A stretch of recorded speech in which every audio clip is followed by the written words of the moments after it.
Good afternoon to everybody on Facebook and YouTube. I'm so excited if you're tuning in, whether you're tuning in live or you're tuning in later. Very excited to bring you Kemar Morrison today.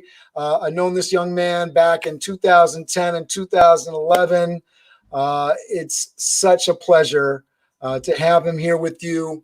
Kemar Morrison, Black man, husband, father, native New Yorker. He is a public health inspector, a professional. He's going to tell you about some of the things that he's also working towards, which I've been fortunate enough to hear a little bit about from some of his friends and colleagues. So without further ado, Kemar Morrison, thank you so much for joining me today.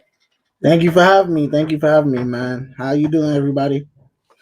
So for anybody that's watching, we really want you to ask questions. We really want you to participate, drop some comments, say hello to Kemar, and interact with us. I'm going to get right into it, Kemar. I want you to tell me a little bit about what you're doing now, and then if you can follow that up with like what you would really want. You know, we're going to go through the history of Randolph and how you got to where you're going. We're going to sort of leave them with the cliffhanger of, okay, I'm here, but how did we get here, kind of thing. Okay. So I'd love to know what you want people to take away from that conversation. Okay, so where I am right now is mostly, as Cameron said, I'm a public health inspector for the New York City Department of Health. I got there through hard work, dedication, a lot of late nights, a lot of different avenues being opened by different people, and keeping my head on straight and focus on the goal. There's a lot more in store for me in life, but this is just the beginning, and this is a good beginning so far. So tell me about what's coming next, because I know you're working on some things. So what's coming next is I'm gonna be looking for help in terms of writing. I'm gonna dive into the writing industry. Trying to write a couple books. Couple people who know me know I already write stories about my past with the cable industry and different things that I've done in that avenue. Also going to be writing a book, a little memoir for myself. We're going to be looking towards you know her as a Koswa Nanchichi. She's she's had an interview herself, but she's an expert at writing books. She's written 2 of herself, and she's expecting a 3rd. And she's going to be helping me go towards that direction. Also, with the help of Trevor Castleberry, I'm going to be looking towards investments in different avenues, whether that be real estate, stock indexes, you name it. I'm going to be looking towards it. That's awesome. One of the things that sort of excited me about talking to you today was going back to like some of the Facebook messages that I was reading when you were working on the cable side, because you had some hilarious stuff that you were putting up with your experiences. So I'm really looking forward to the book. I know it's going to be funny and it's going to be interesting. I know you had a lot of social commentary, and I'm really excited because it's one thing to hear somebody's story, but when somebody puts a little bit of humor on it, it can be that much more interesting. So I was like, all right, this guy, he's got a few stories to tell. It's going to be interesting getting into it. So it's very cool. All right. So you know the deal. What I want to talk about here is you're Randolph alumni. This is the Randolph Alumni Connections program or project. And, tell us about, how did you get into Randolph? What was that journey like? Why did you make that choice to go to Randolph? And then what was it like once you were there?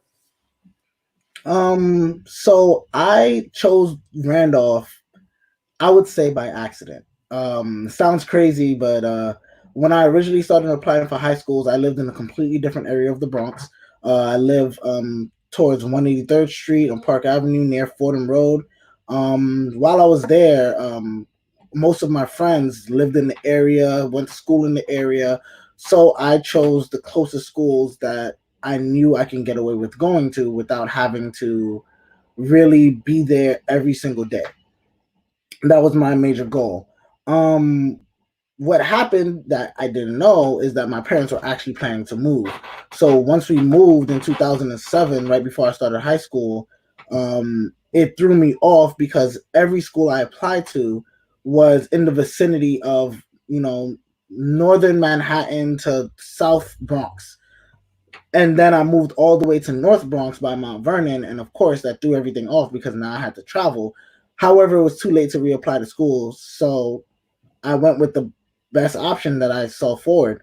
Um, the second thing is that I was also looking for a school where no one knew me, no one knew anything about me. That way, I can use the time to kind of build my own persona the way I want to.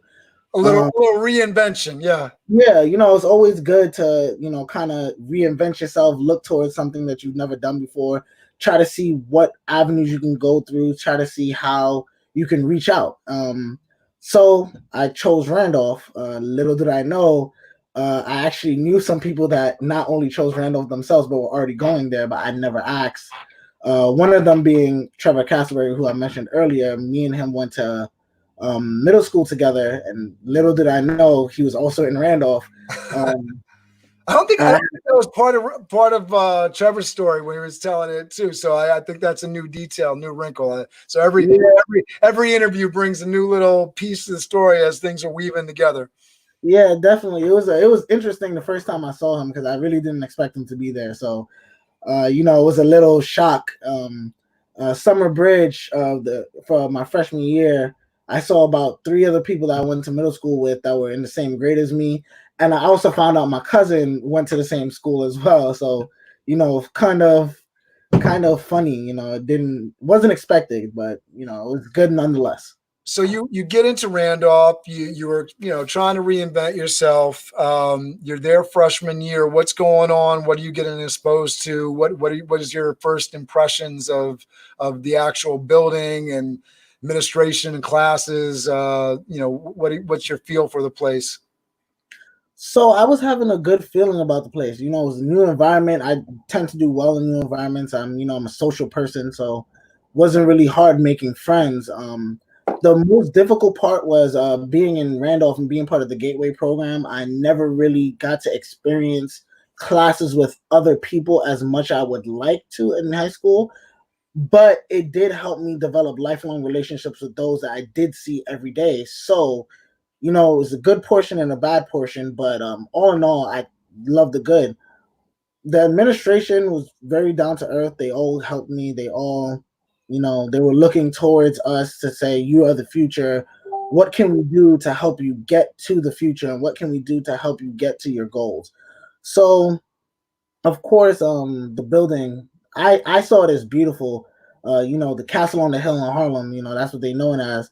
Um, and it was a real treat for me to go there because I know some of my other older friends and they went to other schools, and to me I used to always tell them their building was ugly compared to ours. So it was a little boost, to let me see that the building I was going to be part of Harlem's history. Well, I'm always a broken record on this point in terms of Randolph, the resources a big school can bring to a community versus, these broken up little small schools that are just like one floor of a building. What access do they have to auditorium, gym, any kind of beyond the core curriculum of a high school? Like, is there access to AP classes? Is there a science lab? Is there a uh, flower garden on the roof, that kind of thing. Like, what additional to just regular math, science, and humanities classes is the school bringing? And just the way that we would expect you to go to a college campus and look at what resources are offered, I think students should be looking at in their high school choice, what resources does your high school have to bring to bear? Because this is going to be 4 years of your life. And, this is going to Definitely. be something that, is either going to prepare you well or not prepare you well for the rest of your life. So you're in there freshman year, you got a good impression of things. When was your first interaction with like SBI and UB and all that jazz? So my first interaction with UB was actually in my freshman year as well. Um, I went to the December show. One of my friends from middle school, Emanuela, she was part of Sisters Only, and she used to always disappear after school. We would all be talking, and she would just be gone, and we'd be wondering where she was. And then next thing you know, I see her on the stage, and I'm like, "Oh my god, I didn't even know you was part of that." So it got me interested. I wanted to find out what was it more about. I didn't actually participate in full until my junior year, but that wasn't because of lack of interest. That was more because I was trying to build different avenues one step at a time rather than throwing too many things in the plate and not knowing what to do with it. Oh, that's an awesome piece of the story. So you're in sophomore year. What's going on? Why are you not? So let's expand on that, right? So what's going on? How did you do grade wise freshman sophomore year? Freshman year was my weakest of all my years. Average student, C plus. I always say it's the curse of the gifted. I'm really good at learning and really good at picking things up. And freshman year, I just didn't take it seriously. Kid coming into high school, I was more about trying to make friends. I was part of the track team freshman year in a small portion. And sophomore year, that's really what kept me from being part of SBI in a full facet because of the fact that I dedicated all of my time and energy to being part of that track team. I think that's like every high school student struggle, especially if you're in a big school that does have a lot of options, which that's a plus, right? You got different things that can fulfill the outlets. But even my 13-year-old daughter, I'm like, hey, you should be involved in this extracurricular. My dad, I think that's going to take away from my studies. And how can I argue with that, right? Like, I mean, Exactly. It's tough, it's you have to make so many decisions. You would never think a high school child 14 years old, you're not expecting to make decisions that are cascading off of each other like the way they are. And I wanted to be part of it so badly, but it's like track and school was giving me all I can handle. And it's like I'm looking into it and I'm like, everything they're doing is amazing. I want to do this. I want to be part of it. But if I'm spending every afternoon 3-4 hours at practice just to become a better runner, I'm at school from 8 o'clock to 3, from practice from 3 to 6:30, and then by the time I get home at 8 o'clock again, now I have to go do the homework that I didn't get to the do. commute on top of it all. You're waking up early to get to school. You're going home late. Yeah, it's crazy.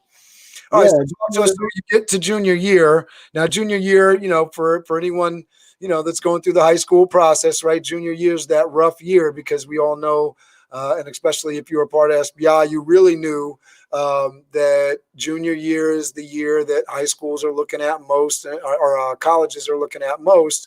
So how was junior year? And I know that you said junior year you got involved with UB, so that changed things up. Were you still involved with the track team? Yes, it was. Junior year was definitely by far my most busy year. My parents often, told me that it was like I had a full-time job to them, because at times it'll be like, they don't see me the whole day. I'm out before everyone else. I'm the last person through the door at night. So I was really working. Between my studies for school, SBI and UB, the track team, I was also pledging to the Order of the Feather fraternity in Harlem, so I had my plate really full junior year. Now you say it, I remember that Order of the Feather. So why don't you talk about Order of the Feather? I love these stories. Obviously, I'm super passionate about SBI and super passionate about the experience in Randolph. But I thought like one of the most interesting pieces of Akoso's story, right, was her interactions with Harlem Children's Zone. So these different resources that people were participating in outside of school, and I would always hear about Order of the Feather, and I just I'm there. I'm like, all right, but I don't know anything about it because not my organization, not my cup. It's not my tea, so I'm not drinking it. What's going on, right? So tell us about that. Okay, so being from the Bronx, I was born and raised in the Bronx my entire life. Never really had much interaction with Harlem before that. I was introduced to the Order of the Feather fraternity by Trevor Castleberry, Selwyn Plunkett, Albert Nixon III, a couple of other brothers that were part of UB as well, and a part of the Order of the Feather. And originally, I didn't know much about them. I was at my first UB practice. They were showing off some different steps that they knew how to do, and a couple of the brothers in UB started to do some steps. And I told them I want to learn those steps. As soon as I get a chance, I want to learn them. And they told me, you can't learn these steps. These are for the fraternity. So me being the competitive person I was, said, well, I guess I want to be part of the fraternity then. I want to do it just because you're giving me that option. And as soon as I went there and they started talking about the fraternity and the organization itself, I fell in love. It was a community-based fraternity whose goal is to not only help those in need, but mainly to concentrate on the young men in Harlem as well as the rest of the city. The young black men who need the help, who are, being pressured by either gang members, by their own parents, by just the confines of society to be this person that they're not trying to be, and to help steer them on the path of, righteousness, not saying that we're better than anyone else, but steer them on the path, know that this is what men out, this is what a man should do in life, and this is where we're going to. And pledging was, to be honest, one of the funnest experiences I had in my life. Met lifelong friends. I met people there who I've never actually seen in Randolph, but they were a part of the fraternity, and of course, we developed a deeper relationship there as well. And being part of UB, the Order of the Feather fraternity, and the track team, it really helped me steer myself in the right direction to know that these are the things that I wanted to do in life. These are the things that I wanted to be a part of my legacy. And it helped me develop deeper relationships with, like, the aforementioned people, like Albert Nixon III and Selwyn Pluckett and Trevor Castleberry, Mark Jones, just names off the top of my head. All these people were brothers in United Brothers, but all these people are also brothers in the Order of the Feather fraternity, and that really helped me shape my relationship with them, understand a different level of connection with people who just weren't stepping just because they wanted to. They actually had a different goal in their mind when they went on to pledge this fraternity. It made me feel good, like I was actually trying to make a change in my community, which is, what I actually want to do. I want to be someone who's known to make a change, make a difference, leave a mark on society, help one person. Because one thing I learned from my late great uncle, he always taught us each one teach one, and that really resonated in my life, because my goal was, if I can help someone in this community, who's to say that person won't help another or two people or three people? I always think to myself, Malcolm X, great black man, he didn't have, everything put in front of him. But what he did have was one person who taught him, about the struggle, and taught him to be not only a black man, but to be an intelligent black man, to move forward and strive for greatness and show others that they can also be great. And he taught that to millions of people.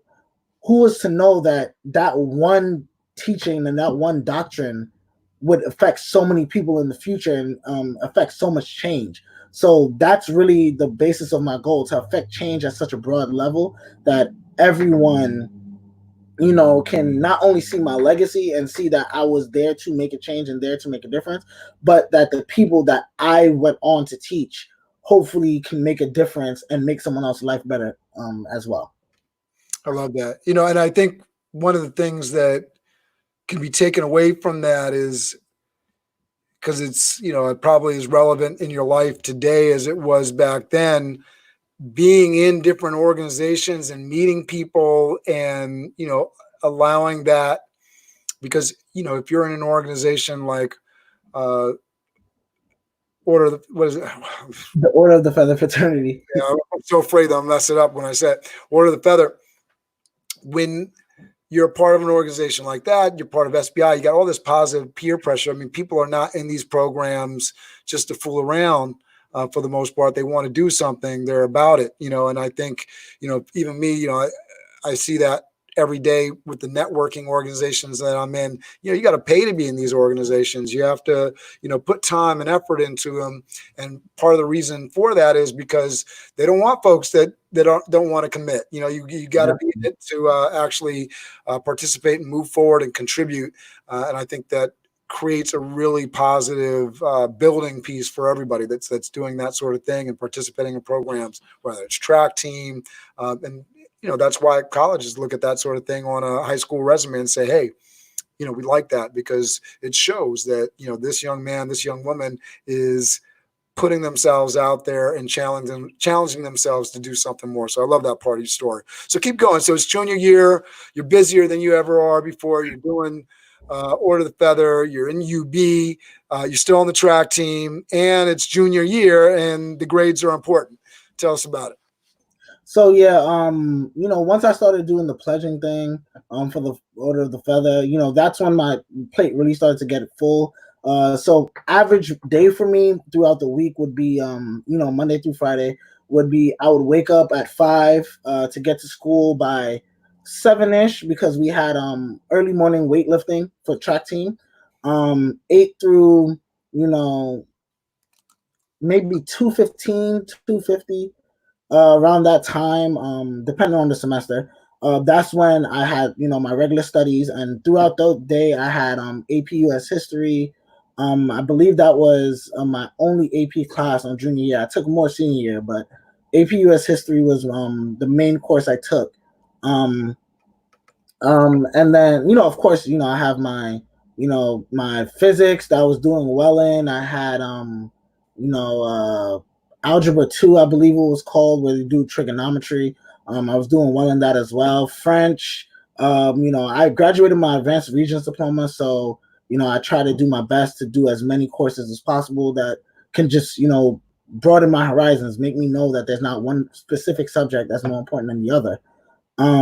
So 2:50, school ends for me. That began track practice. I was in track practice from 2:50 to 2:50 to maybe 4 o'clock. So about an hour track practice.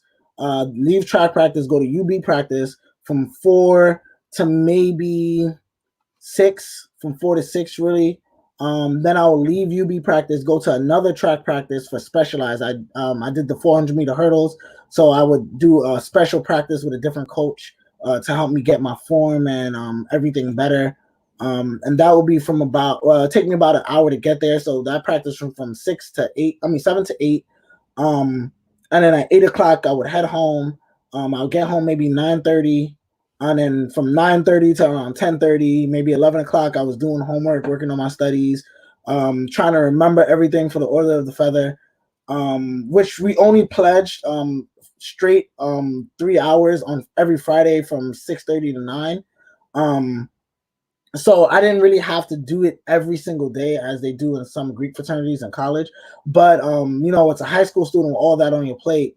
Those little times remembering and giving calls to the other people pledging with me, my line brothers, and trying to make sure we know the same information, we're on the same page, really did help. But I would end up, a lot of times my parents would wake me up at 11:30 to because I'm like leaned halfway across the bed or on the couch or something, go to sleep at 12, wake back up at 5 o'clock, do the same thing the next day. So let me ask you a question, because you're doing all this stuff, and I know that part of the takeaway we want to give folks is goals, right? Going after your goals and pushing towards your goals. Why were you so driven? Why were you doing all this stuff? Putting you're studying hard. You're doing all these extracurricular activities. What was driving you? I'm not a first generation college student in my family. My mom went to college, but she immigrated from Jamaica. So my main goal at that time was to take the mantle from where my parents were and advance it past where they were before. At the time, I didn't really know much about my parents' background as much as I should have known. But that was my main goal, to take what they've done and advance it to the next level. So what's the background of your parents? Both of my parents were born and raised in Jamaica, immigrated here in the late 80s and 87, 88. They were married before either of them moved here. They were both track athletes, wonderful track athletes in Jamaica. And when they got here, of course, neither of them had any formal education in terms of the United States. They went to high school in Jamaica, and they had the curriculum there. However, when you get here, it's all about the college degree. It's not about the high school diploma anymore. So when they got here, my mom, she started to go to college, but she didn't go right away because she worked, here and there. 89, she had my older sister. She, raising my older sister, working. 93, she had me. And then she was still working up until maybe 1996, 97. And then that's when she pretty much went to college, got everything done. So she's doing a community college thing. And then my father never went to college, but he was working and supporting us this entire time. And his drive to make sure his family is at their best is what I believe is what let me know that it can be done as long as you put in the work. So two people coming from Jamaica don't know much about America as of yet. They don't really have any family here. People came pretty much after them. And then my mom went on to even get her master's degree while she was raising two kids. And it was watching her was so amazing. So what is she doing now? She's a social worker, a program director for the Jewish Board of Family and Children Services. And she's even going back to get another master's right now. So, it's like my mom is striving always to be so much greater, and it put something inside of me to let me know. Look, what's her name? Her name is Kemar Morrison. All right. So happy Mother's Day, Corinne. You're a terrific mother, produced an excellent young man, and provided a lot of inspiration. Make sure she sees this. That's amazing. I will. So yeah, she's doing all this, striving, master's degree. And of course, every year they're pushing me, do more, get stronger, get better. And seeing what they did really put it inside of me that said, okay, you can't settle, once you get to a certain place. Once you become complacent, you become sedentary. Once you become sedentary, you become part of everyone else. And my goal was to not be a part of everyone else. So, I'm doing all this work because I know I came from a place where they didn't necessarily have that given to them, and not much people know about Jamaica in terms of the actual island people living there. But very few people go to college in Jamaica in terms, on a grand scale. Of course, there are hundreds and thousands of people that go every single semester and every single year. But in the grand scheme of things, most people can't afford it. So I know my goal was to make sure not only that I can get into a great college, but to make sure I get experiences that I can bring to my family tree that was never been there before. So my major goal was be as good as possible in everything that you do so that once you get to the next level, no one can question your greatness. That's awesome. And that really set me off in the right direction because without that thought process, to be honest, I don't know how driven I would have been to do these things. I mentioned it before. I always call it the curse of the gifted. A lot of people say, a lot of people tell me that I look like I'm good at everything that I do, everything I put my hand on. It kind of takes me a little bit of adjustments and then boom, right into it. And at times I can cause my own mind to get complacent because I believe that if I just put in a little bit of work, I can get to where I want to be. So I had to keep that on my mind that I'm not as good as I think I am so that I can get to another place in life. And stay humble. Stay humble. I have to try. Yeah, I felt like that theme song needed to play right there. So yeah, definitely. Yeah, I mean, I think that's huge. I mean, I talk about it all the time. I'm meeting with a lot of people constantly, and especially when I'm working with staff that want to come and work with my company, Toth Staffing. I talk about it every day. I can work with somebody if they know that there's something left to learn. But if if your cup is full and you feel like you know everything, it's very difficult. So I think it's an important piece. It's smart as somebody can be. And I was just speaking to somebody the other day, really talented 17-year-old that has already written his own book. But if I got to label a criticism on it, it's like, he's wanting everything real quick, and the patience isn't there. And you got to realize you're 17, you might know a lot. You're certainly further ahead of me when I was 17, but patience is a big deal, and experience teaches a lot of lessons that you don't you don't get from books, and you don't necessarily get without living some life. So it's it's one of those things that you always got to be paying attention, listen to the elders, listen to mom and dad, listen to the folks that Definitely. are for you. And that's a big part of what we're doing here today. I mean, that's why I think this is so interesting, because, hopefully somebody that's in high school and college that, is listening to your story can say, wow, I can take some inspiration from this. You were lucky enough to have your mom and dad growing up. There's a lot of kids that, from your own high school experience, and folks that are in the high school experience now that don't have the benefit of that. I myself grew up, I had my mother and father, but my mother was out on the West Coast. My father was on the East Coast, and that's who took care of me. So when you talk about push, I mean, one of my criticisms is he didn't push me as hard enough. So it's good that you have parents that are pushing you. You got to be grateful for that. And I know there's a lot of young guys and women out there that are like, nah, man, I don't like, my mother's pushing me. My father's, you can be mad at it, but don't take it for granted. It's such a blessing. Such a blessing. All right, so tell us. So we know you ended up at LeMoyne. When spoiler alert, right? You ended up at LeMoyne College, but you're going into senior year. You're applying to colleges. Tell us about senior year and what was the decision making process around getting to LeMoyne. What other colleges were you thinking about, and why did LeMoyne end up being the place that you ended up going? So I had a couple of options on my plate. Mainly for college, my goal was to have something small. I don't really like the huge universities. It just seems like a lot to me. But I just wanted somewhere small, somewhere I can meet a lot of people, make a lot of avenues, and use that to kind of steamroll into something bigger. And originally, my biggest college was SUNY Farmingdale. I know I said, of course, I didn't like big universities just 2 seconds ago, but SUNY Farmingdale originally was offering me basically like 80% scholarship just to run on the track team because of my work junior year. The sole reason I did not go is because after doing research, a little backtracking the story, I was in a car accident right before junior year. So the beginning of junior year, I was actually in a cast on my left ankle. And so running, stepping, pledging, doing all of this work right after that surgery I had on my ankle took a big toll on my body in terms of that ankle because I put a lot of pressure on it that I shouldn't have.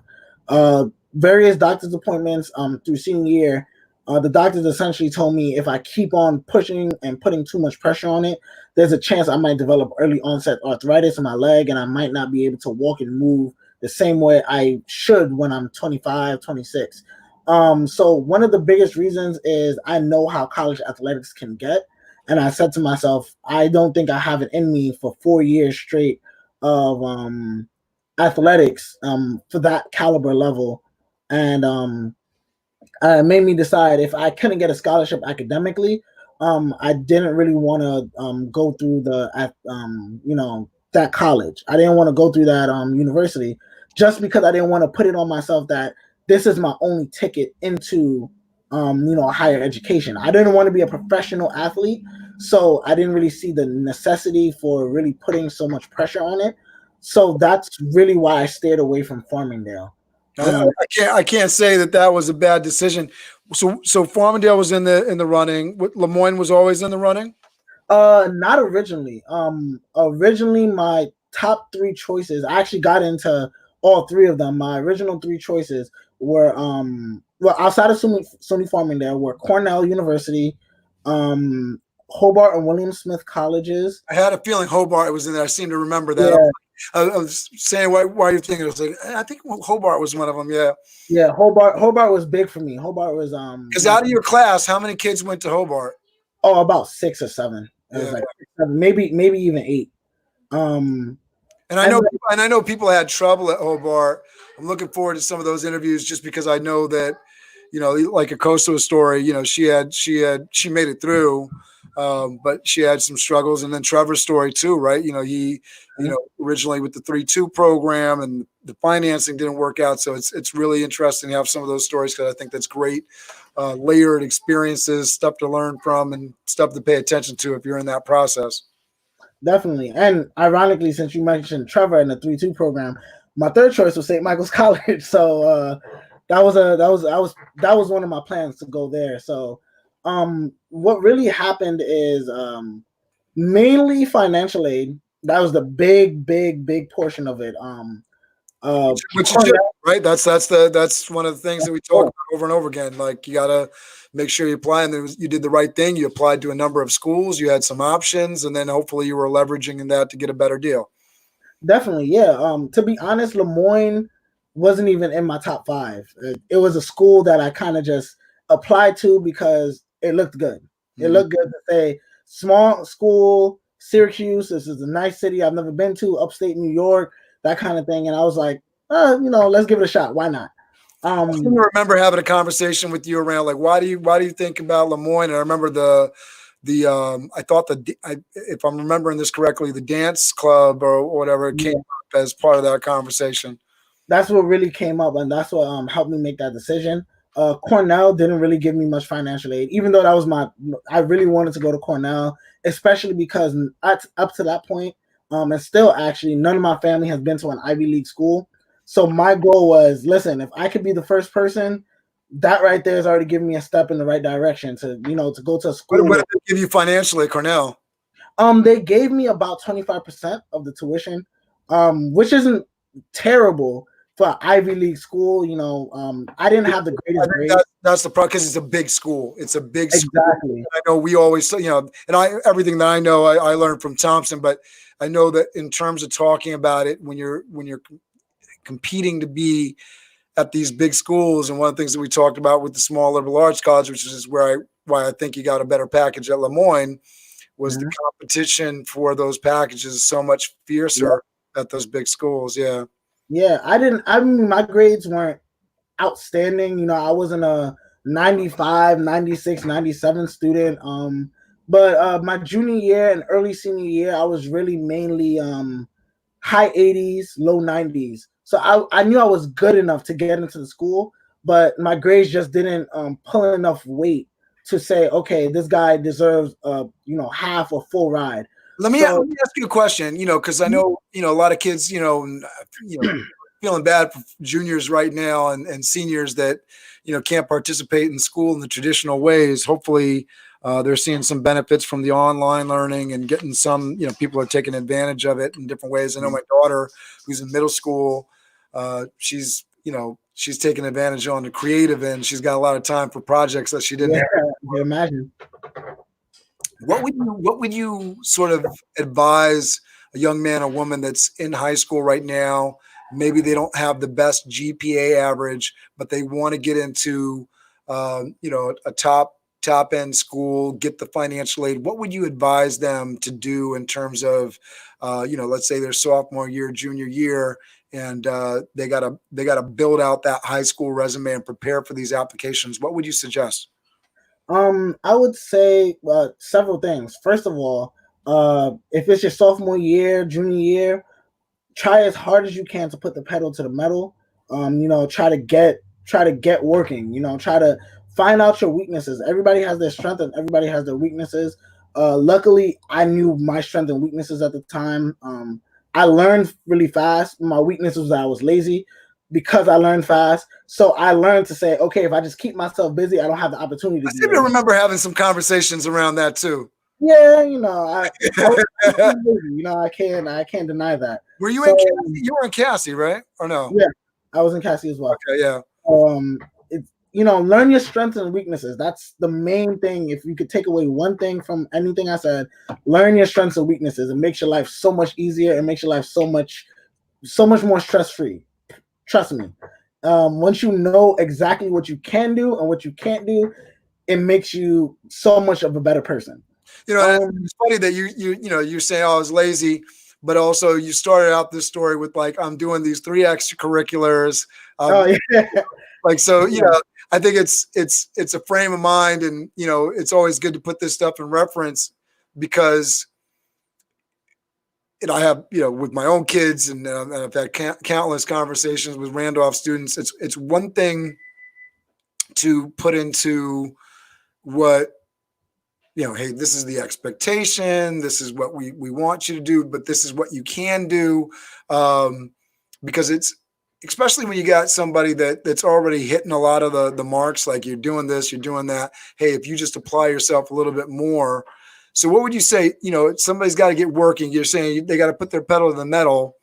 What does that mean if you're a student that's already doing all right? What does that mean in terms of building that resume for the college application?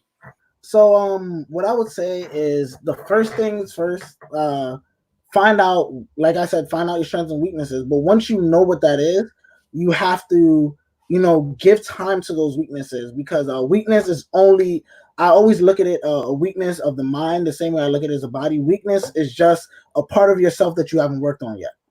And that's important because if you're into weightlifting, for instance, or exercise, the reason people say, "Oh, I can't do push-ups," is because you don't practice doing push-ups. So if you continuously practice, eventually you'll get better at them. If your weakness is history and you're amazing at science and math, you need to spend some time and find out the best way you can learn history. If your weakness is science and math and you're great at English, find out how you can use whatever you're good at to make the weaknesses better.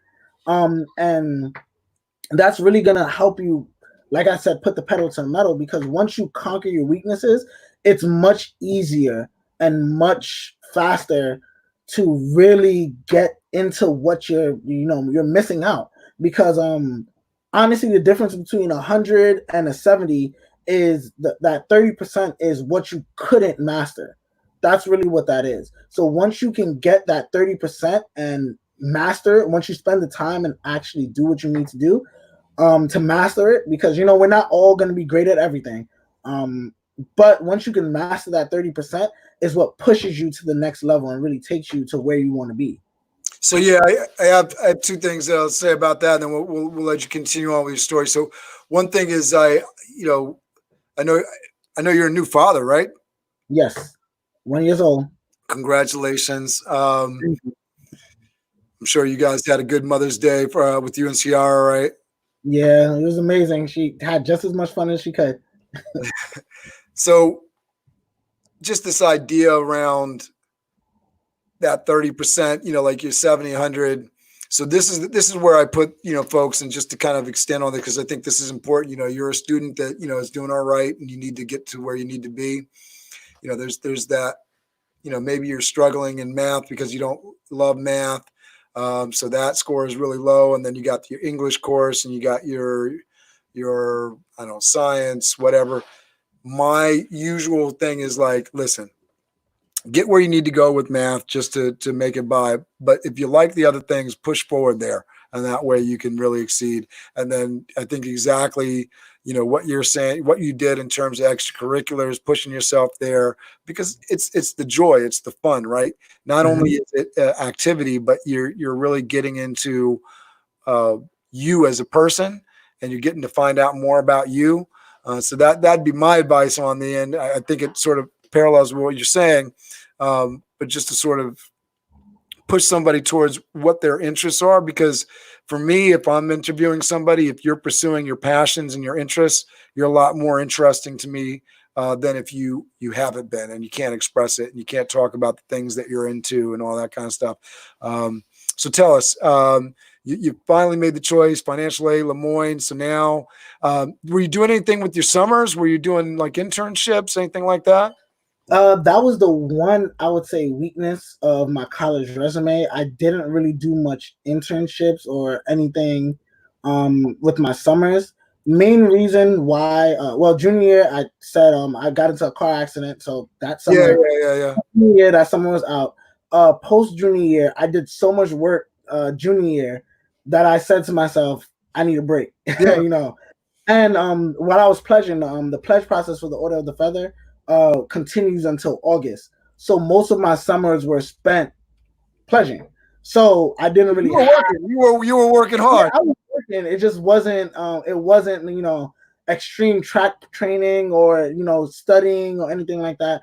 I was working on a different path. I was working trying to develop myself, which in a way was kind of an internship because I going to senior year. That was what my college letter was based off of, pledging the fraternity and how it helped me develop into a new kind of person. So that really did help shape me. So that it wasn't an internship by your traditional standards, and a lot of times that's what colleges are looking for. They're looking for the straightforward. I interned for CBS for the entire summer. Big name things. But I feel like the application to LeMoyne was so strong because of the fact that I had that background in a small community based organization, and LeMoyne, knowing that they're a small community based college, they said, well, this guy is working directly in the pathway of the school, so why not give him a shot over here. So that's great. Talks about senior summer. When did you start at LeMoyne, and what was your first did you go up and visit LeMoyne? I know you probably went up with us at some point. Yeah, I went up in the 10-day 15 college trip, I believe it was. Or something to that nature. I don't remember how many days it was. 10 colleges in 2 days, something like that. Yeah, something, a lot of colleges. And that's when I really decided, okay, LeMoyne is it, because every other college I visited, I was like, I really don't like these schools. LeMoyne was really the one that I got there and I just felt right. That's important as well. Because college at the end of the day is a tool, just like everything else. It's something for you to sharpen yourself with, when you look in a knife set, you see all these tools, you see a big knife, small knives, steak knives, and all of this. One thing that always comes up is a knife sharpener.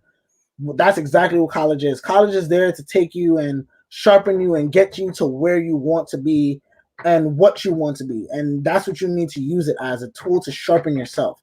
That really helped me in that thinking, because I didn't feel right at any of the other schools. I got there and, they're talking to me, they're telling me about what they're about and the things that they have there. And I'm just looking around. I'm like, I don't want to be here.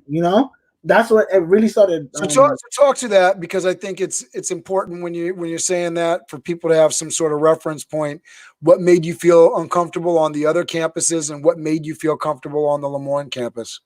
So on the other campuses, I felt uncomfortable because I'm not a dark skinned black man, but just walking on the campus, I'm looking around and I just don't really see anything that was calling out to the culture that I come from, where I was raised, what I was doing.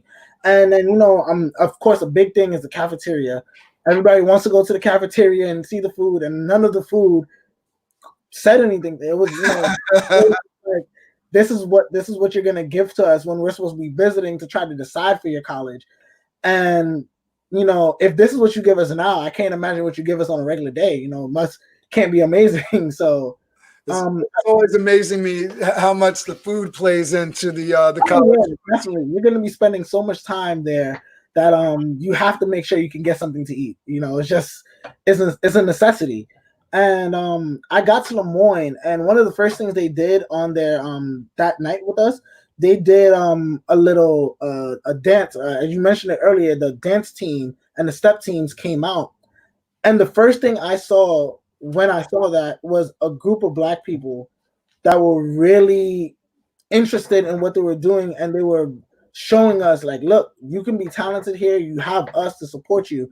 And none of the other schools showed that they were prepared for that. I mean, granted, I don't want to make it seem like once a school full of Black people come, you got to just throw your best Black people at the front. Hey, come to us, guys. Not that kind of thing.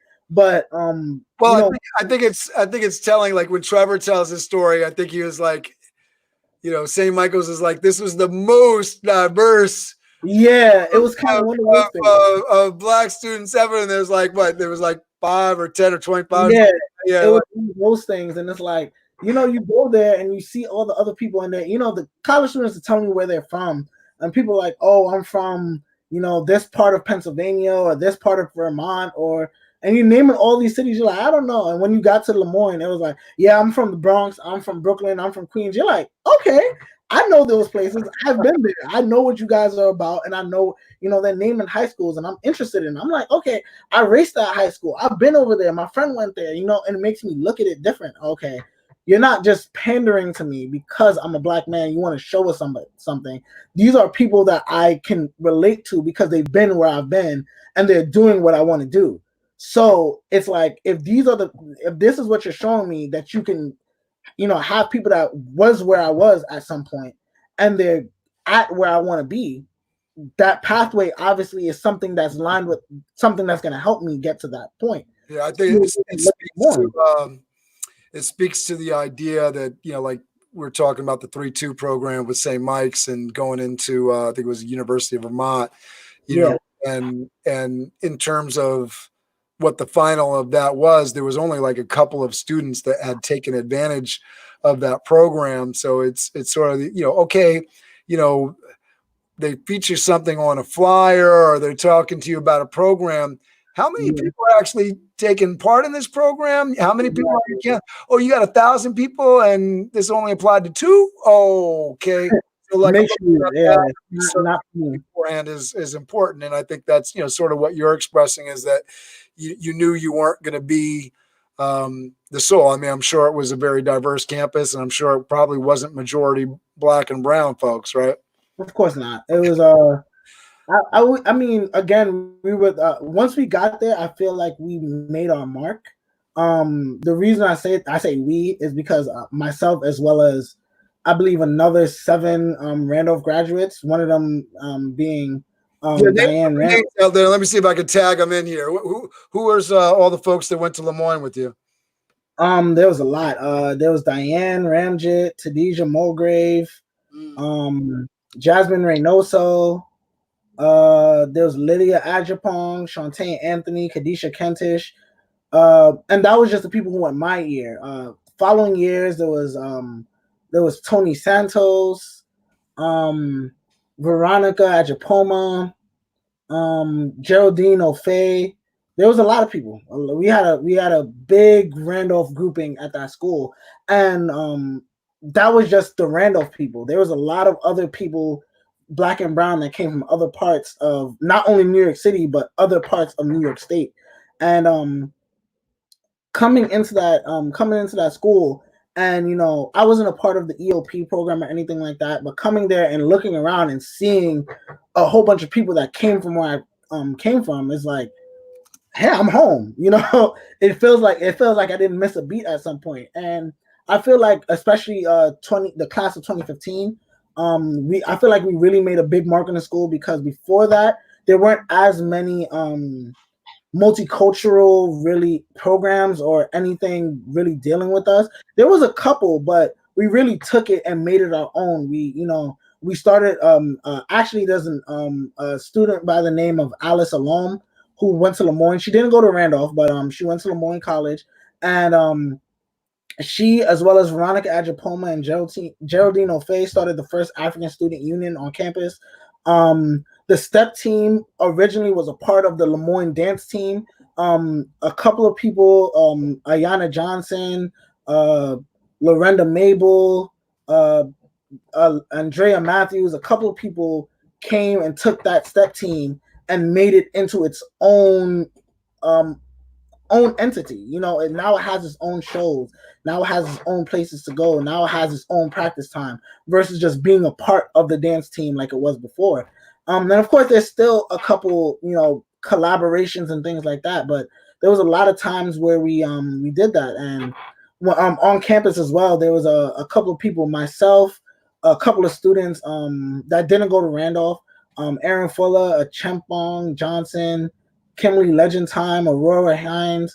There was a couple of people that we started the first I forgot exactly what we call it, but it was a ministry group on campus that was about, it's a Catholic school. LeMoyne is a Catholic college, so we started the first Protestant worship service on campus, and it was directed by a minister that not only went to LeMoyne, but was a black man, and he was also enrolled in a master's degree at LeMoyne, and he went on to get his doctorates from the University of Syracuse.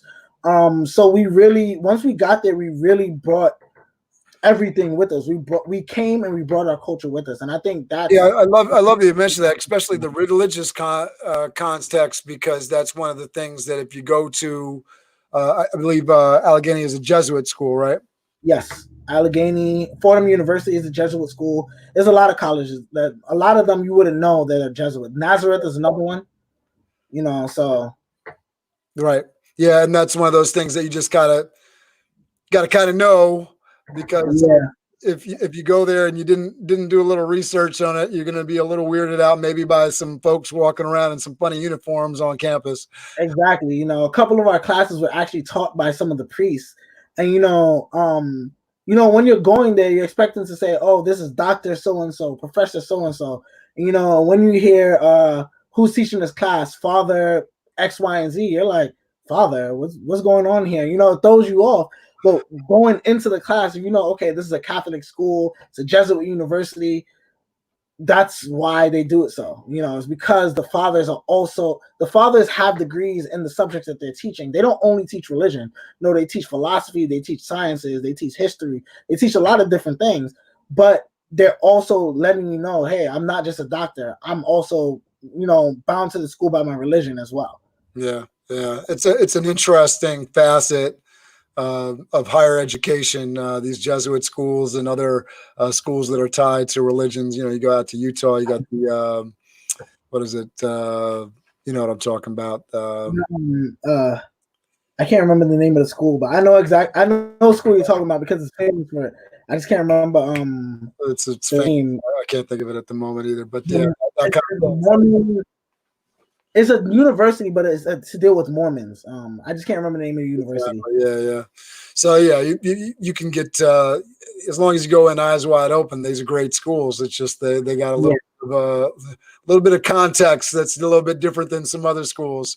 All right, so tell us about. I mean, this is all great information. Tell us about your experience at LeMoyne going towards graduation. I'm particularly interested in like what were some of the highlights for you on the academic side.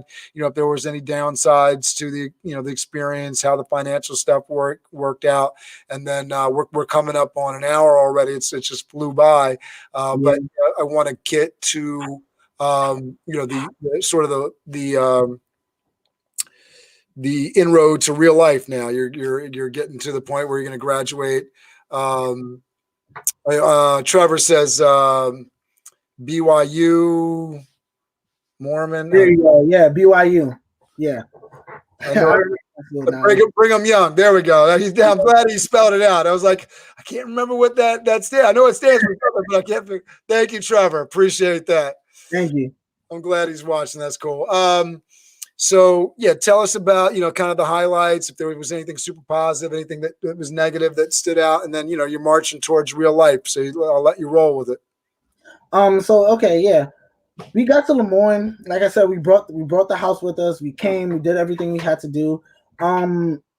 Academically, some of my highlights were my advisor really actually helped me. I know a lot of times people go to these big schools and they say, you can barely make a meeting with your advisor. It's really emails.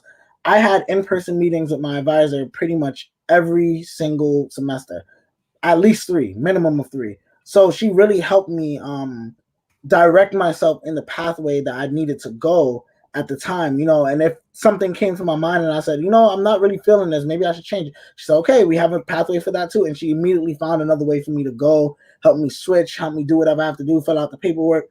And that really helped. So academically, I didn't really have many problems. Of course, I graduated with a bachelor's degree in biology. So my advisor was one of the heads of the biological department at LeMoyne University. So it really helped. It really helped shape my future in the science field, in STEM. And one of my favorite non-academic opportunities at LeMoyne specifically was Dolphy Day. It's a day of fun.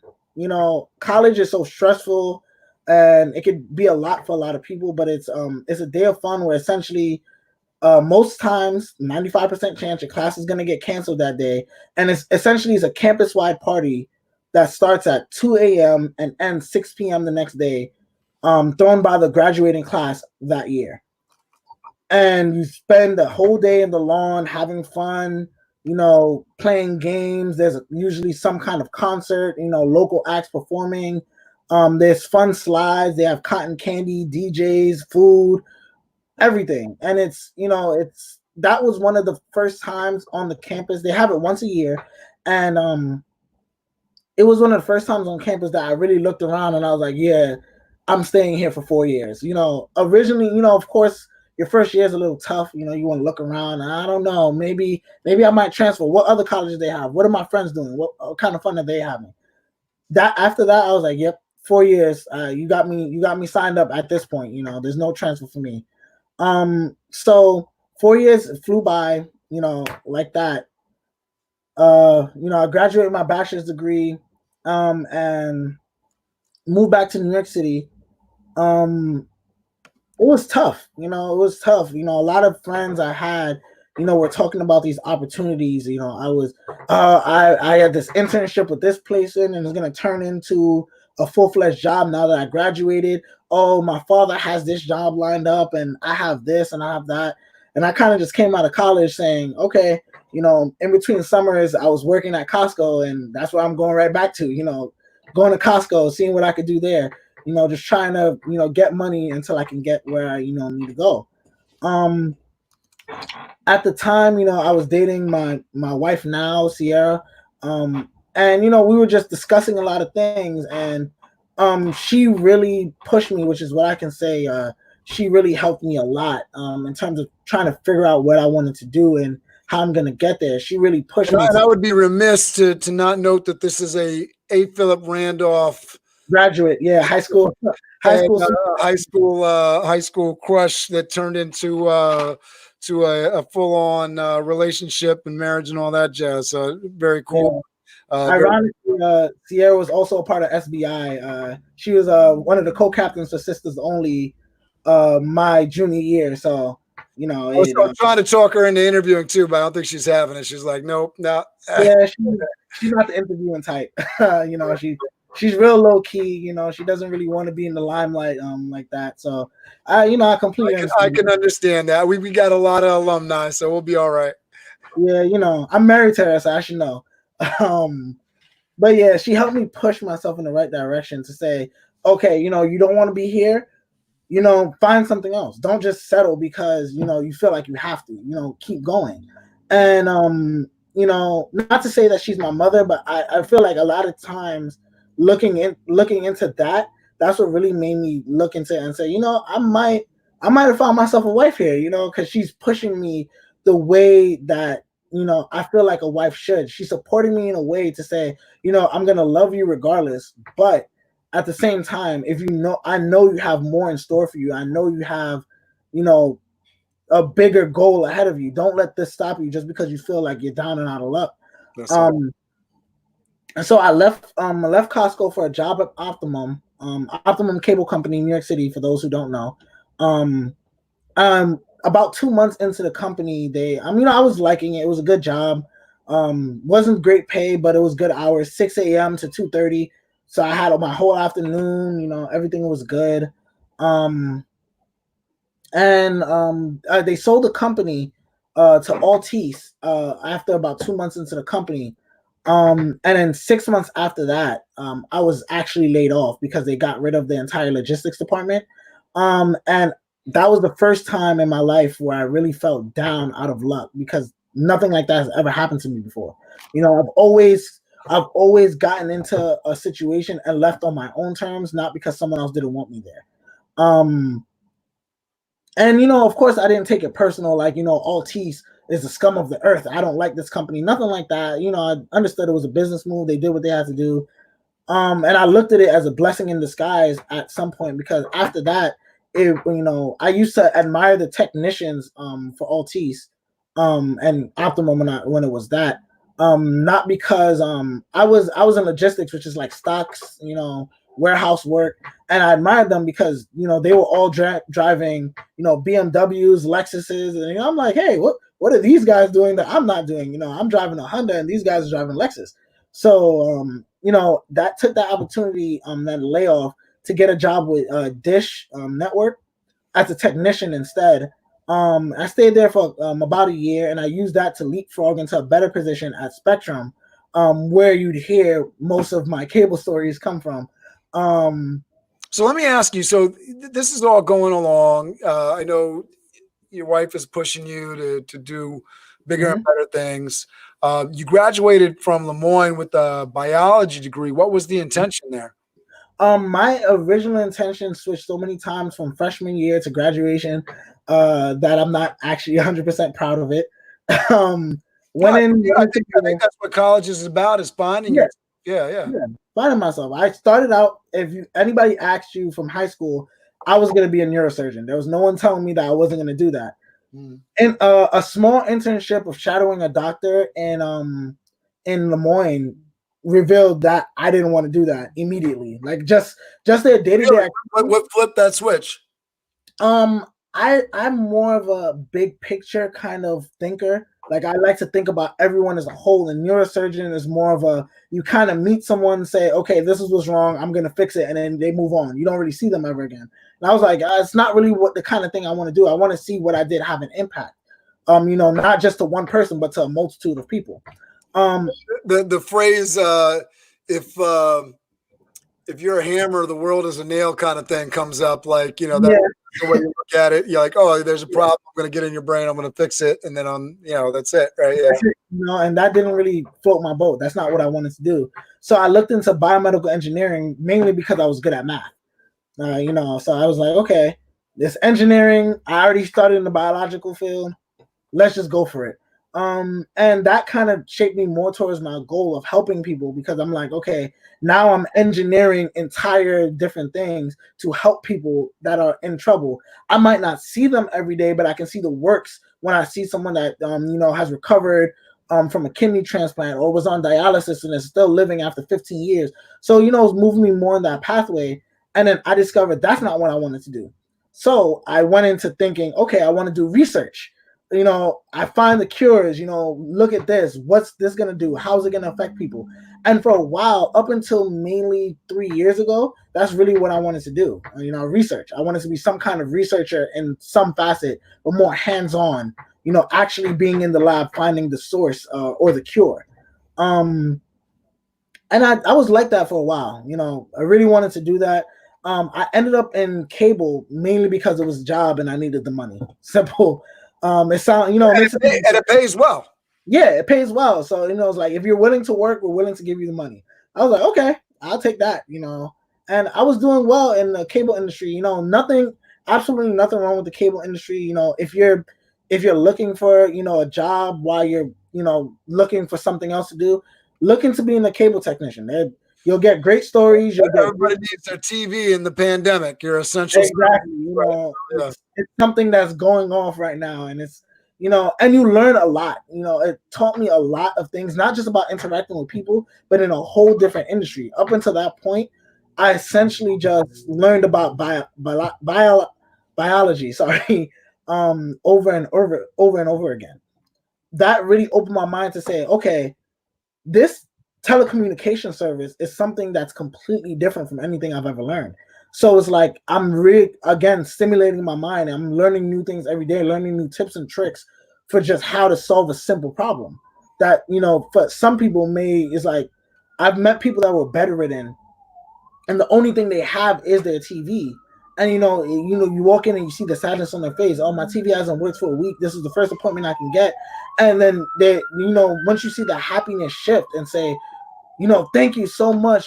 This is all I have. I can't really go anywhere. All I can do is watch TV. I can't really do that.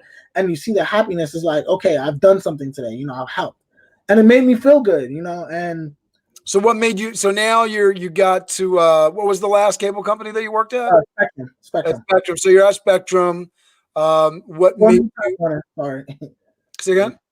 Spectrum, it was formerly Time Warner, so people would know it more as Time Warner. Spectrum, Time Warner. So now you're in that career. What made you make that next move to where you are now? Funny story. It was actually frustration. So fast forward, 2018, Sierra and I found out we're having a beautiful baby girl.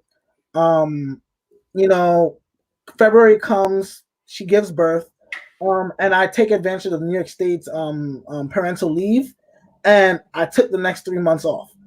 Before that, I was really struggling with the idea of really working so far away from my family because we lived at the top of the Bronx, northern Bronx, and because of the nature of the job, I was working in Far Rockaway.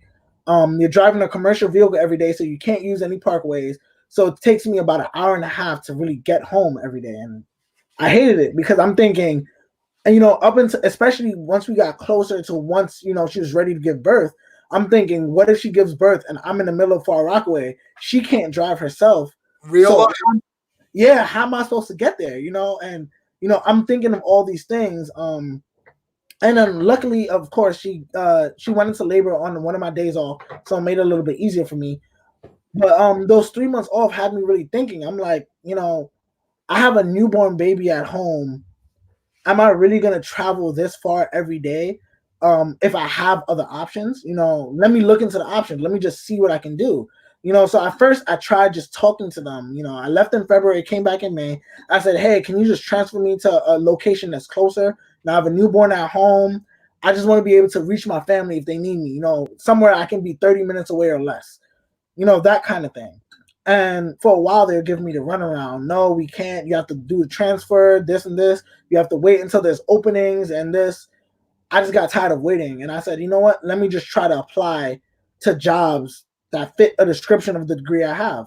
I literally just Googled jobs you can get with a biology degree. I was at that point, I was kind of desperate. I just want to get something to get out of this line of work.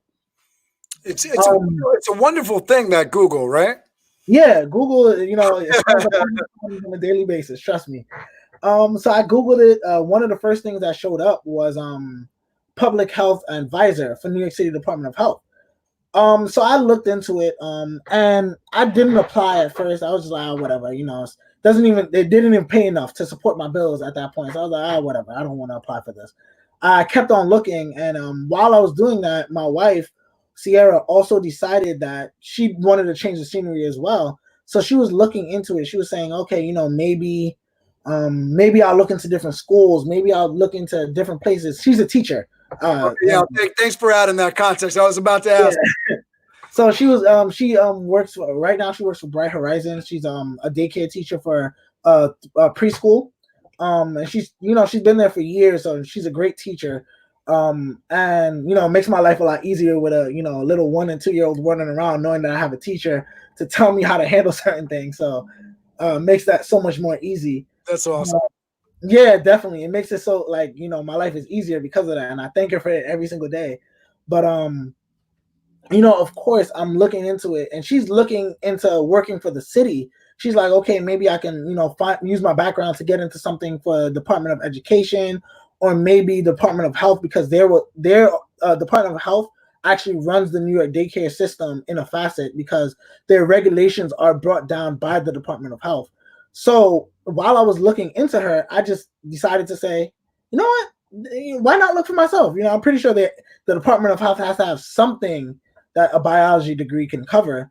I looked into it. I seen that they recently posted jobs for a public health inspector, or a public health sanitarian is what my title actually dictates. Right. So I'm looking into it. I'm reading the description. I'm like, this sounds a lot kind of like a technician for the Department of Health. So just run down, like, what are the job responsibilities for somebody in your position? Okay, so a public health sanitarian is more of a general term.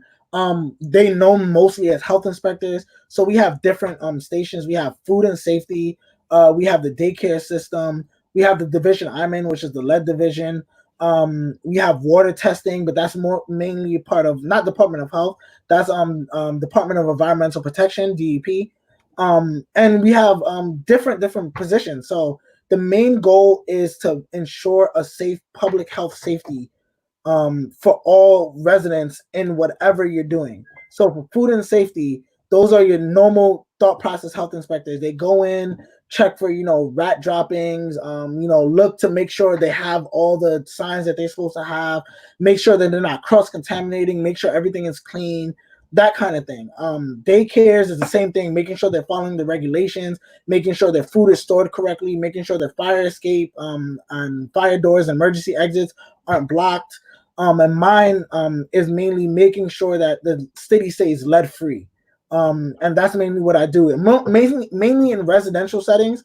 Occasionally, we might dip into a commercial setting for a daycare or a library or that kind of thing, but mainly in residential settings. So my main purpose for my specific job is if we receive notice that a child might have an elevated blood lead level, we contact the family. We let them know that why we're calling, that we're there to help, and if they would have us free of charge, we'd come and help them find the cause of the elevated level. We find the cause, we get it fixed, and we monitor the child to make sure the level is coming back down. Once that level drops to a safe level, there's no real safe level, but once the level drops below a certain threshold, we let the family know, okay, whatever we did worked. Your child is in better health right now.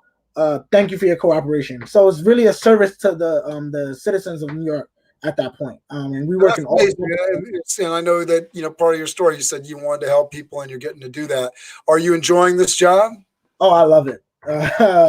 It really helped me jumpstart what I really wanted to do, and it made me realize that what I really wanted to do is work in the public health sector. I wanted to do everything I've set up to this point has made me realize I just wanted to do something with public health safety, whether that be all the way to the top as a commissioner or all the way bottom as an inspector, and anything. I love that. Are you? I mean, with everything going on right now, do you have a goal in mind for like 20 years from now where you'd like to see yourself? Oh yeah, definitely. So my main focus right now is I finally decided to go back and get my master's in public health. I'm going to be hopefully starting to work on consulting people, maternity mainly. I realized my up there public health consulting. Oh well, that's exactly what I'm going into. So mainly my main goal as at this point is to work into maternity and childcare, because of the fact that I feel like there's a big disparity between Black and Brown people in terms of health and as well as infant mortality rates. So we're seeing every day now with the pandemic, the fact that Black and Brown communities aren't receiving the same sort of care. They're being exactly disproportionately affected. So yeah, it's immense. I thought that might be something that came up, so I definitely wanted to talk about that. I'm definitely very passionate. I think hopefully this was a big wake up call for the nation and the world. That healthcare needs to be a right, and that it impacts us all when we're not getting taken care of. We're at an hour and 18 minutes. Come on, this has been a real pleasure. I want you to close this out, give you the last word here. I will ask everybody before I ask Kemar to take us out of here. Please, if you're watching this on YouTube, subscribe, smash that subscribe button, hit the like button, and look at all the other Alumni Connection videos. For all my alumni that are watching this, please spread it out and have alumni get in contact with me. I really want to connect all the alumni. We've been able to make a lot of great connections and connect people together, and it's been a true pleasure. Kemar, I really want to thank you for your public service. I really want to thank you for doing this today, because this is an additional public service. I think this is going to help a lot of high school students that are potentially going to watch this, college students that, are struggling through and trying to figure out their place in the world and their roadmap to what the real world looks like after college. And for those that are out there in the workplace, understanding that this is great. So Tadija just said she booked for the 21st. So thank you, Tadija, very much. Thank you, Tadija. So Tadija well. That's good. So that'll be a good story. So Kemar, thank you so much. Close us out here. If you can just do a couple things for me. If you can talk about just the overall takeaway you want for people to take away with this, and then if you can just talk about a little bit of the value of being a part of SBI, that would be a wonderful soundbite for me. No problem. First of all, thank you for having me, Cameron. It was a pleasure doing the interview. It's amazing. Sometimes reliving your stories helps you motivate yourself for the future. I would say the biggest takeaway is learn yourself. No one should know you better than yourself. And at this point in your life, whether you're a high school student, a college student, or in real life, or if you're in between jobs, if you're at the top of your field, whatever the case may be, there's always more for you to push for. And once you learn yourself and learn more about yourself, and you constantly work on yourself, it's a daily task. I can't stress that enough. You cannot stop working on your craft, cannot stop working on your mindset. You cannot stop working on your spirituality. And once you do these things, you'll definitely get to your goal. Stay concentrated, stay focused, and stay on task. That's really the biggest takeaway. Stay on task, stay focused, and work on yourself. As far as SBI, it was an amazing program. It made high school much more enjoyable for me. Trust me. It helped me learn myself in terms of academics. It helped me learn myself in terms of college preparation. Helped me learn myself in terms of extracurricular activity. It helped me learn to branch out and meet people, to create lifelong bonds with people that were in my year, out of my year, younger than me, older than me. And it helped me branch out, really learn about everything I can for myself. And it made college much easier. Trust me, a lot easier. That's awesome, Kemar. Thank you very much. I'm going to let you say goodbye and we'll sign off. All right, goodbye, everybody. Thanks for listening. Thank you for having me again. And I hope this helps somebody. I'm sure it did. Thank you.